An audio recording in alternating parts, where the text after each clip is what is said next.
Welcome to Everything Pro Wrestling. Everything Pro Wrestling is a show by the fans for the fans. And I am here today with my second part of the Q&A to finish up. So let's get into that Q&A and answer the rest of your questions, guys. First up, we got Mark Warner. In your opinion, is wrestling today better off with the territory system? I would have to say yes. I think that wrestling needs to have some type of territory system, but this one's kind of a twofold. Let me try to answer it this way. The territory system, for those of you who don't know, was when wrestling was divided up into regional territories. WWE was always called New York because they had a lot of the East Coast, so basically Big New York was theirs. The Funks had Texas. Jim Crockett Promotions had North Carolina, basically the South to Atlanta. Various different things. Bill Watts had his territory. Each company had their own sections, and same out west. And with those territories, you did like a talent exchange to the point to where, let's just use Ric Flair as an example. Ric Flair may be the NWA champion, but Ric Flair is going to travel from town to town. So he may be in one territory one night for a couple weeks, and then he moves on to the next one to defend his NWA championship belt against whoever their top guy is that they're trying to get over at the time. And it's basically a large talent exchange amongst all the promoters, and it keeps things fresh for all of the talents. I thought that system has its positives and its letdowns for television purposes for what wrestling became with Vince McMahon. Mark, that's a tough question. I think that the territory system is something that is missed today because it would help develop your character, get people to speak on the microphone more, learn different crowds. What is basically, here's one thing I noticed with the territories. WWE is more of a wrestling product. They want to send the people home happy. They like to laugh and stuff. As Jim Cornette always says, back in the old days in the South, a lot of those guys wanted those blood matches, those Texas death matches. They wanted to see a fight. So you had to understand which territory you were in and what to expect from the fan base. And even back then, some of those fans were rabid, and they would follow you out of arenas. They would throw things at you. You get a battery thrown at your head. You don't know what could happen in those arenas. Is the NXT model working? I'm not sure. Me and Casey often debate this in the group, and it's one of those tough things to say. I mean, yes, you're getting guys over, but you're bringing indie talents in, which the indies are kind of like the territorial system in a way. These guys move on. Chris Hero may be in one company for a week or two, and then he goes to Evolve, goes to the next company. Is it better off? I don't know. I guess that's something time will tell.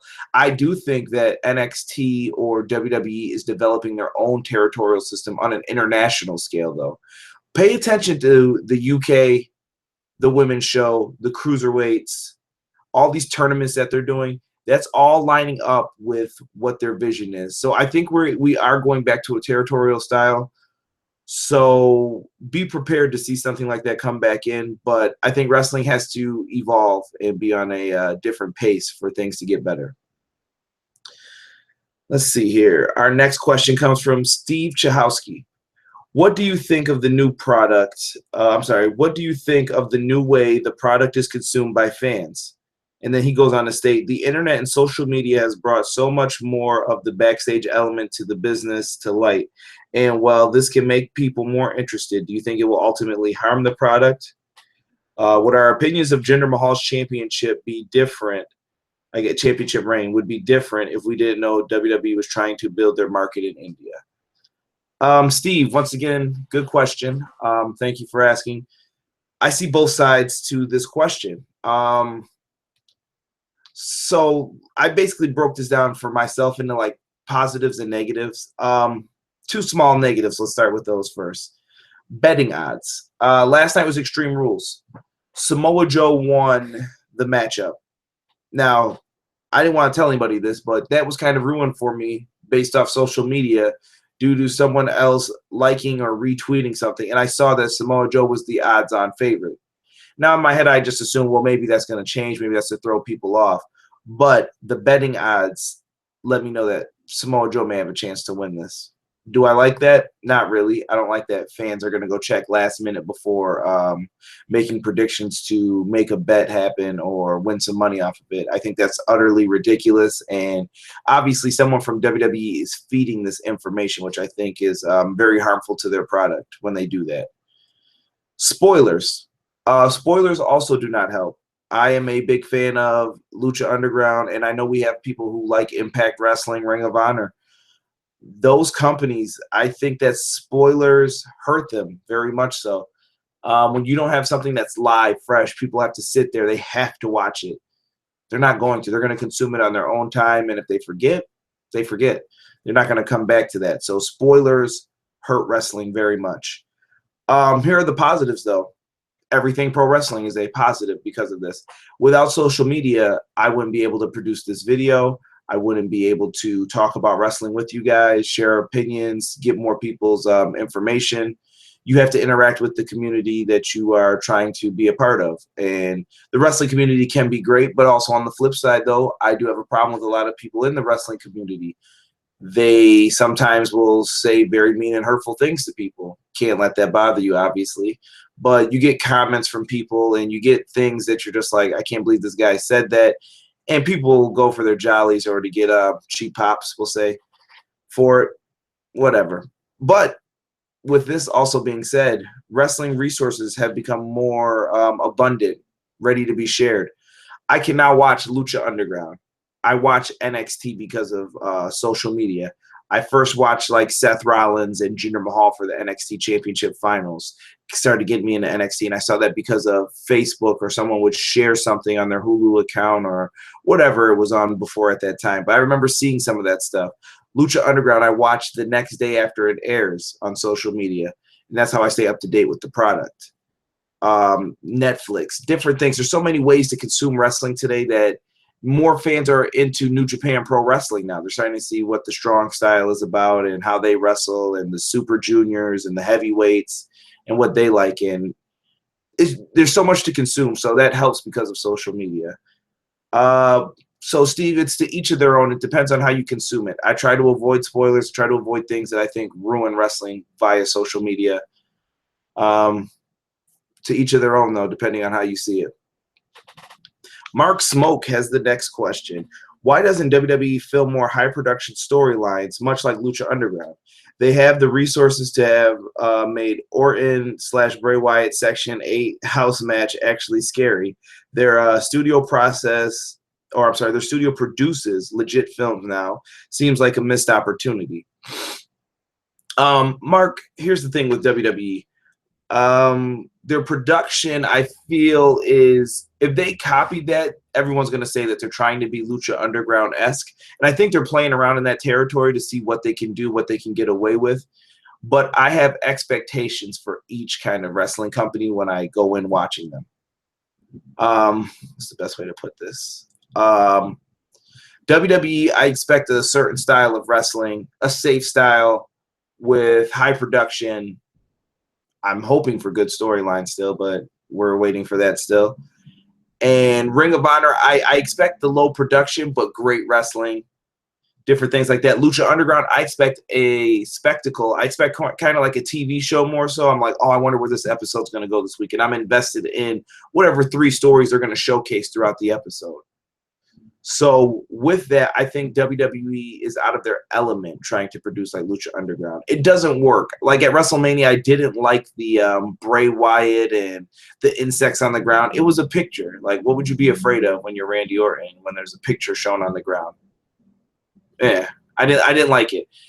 If you're going to do it, you can't do it in front of the audience that way. And that's the problem with WWE. Their audience is so huge that you can't produce it the exact same way. Lucha Underground records in a small group, and anything that is recorded, the announcers don't know.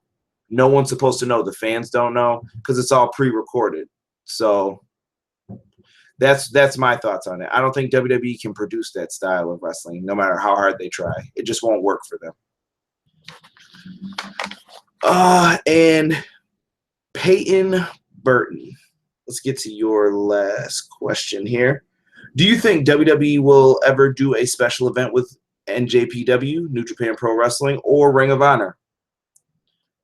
Peyton, I'm going to say no, that I do not think they will, and here's why. WWE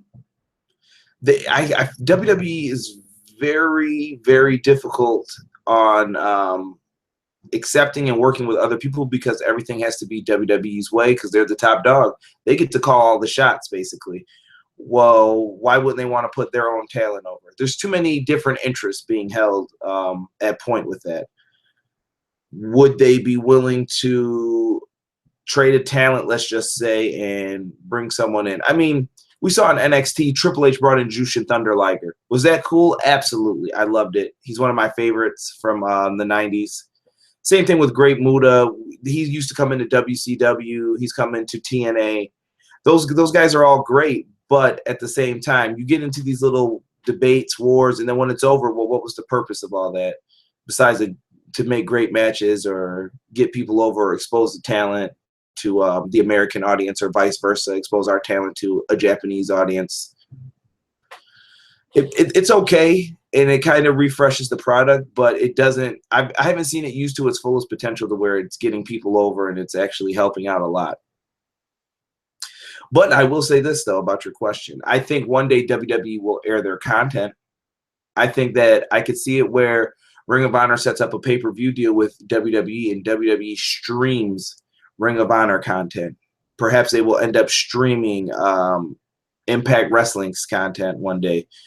Or they'll buy their tape library. WWE has a need for all of those, but they want full control over them and how it is going to be distributed. So once again, your question was, will we ever see a special event? Never say never in this business, but I don't think it's likely anytime soon.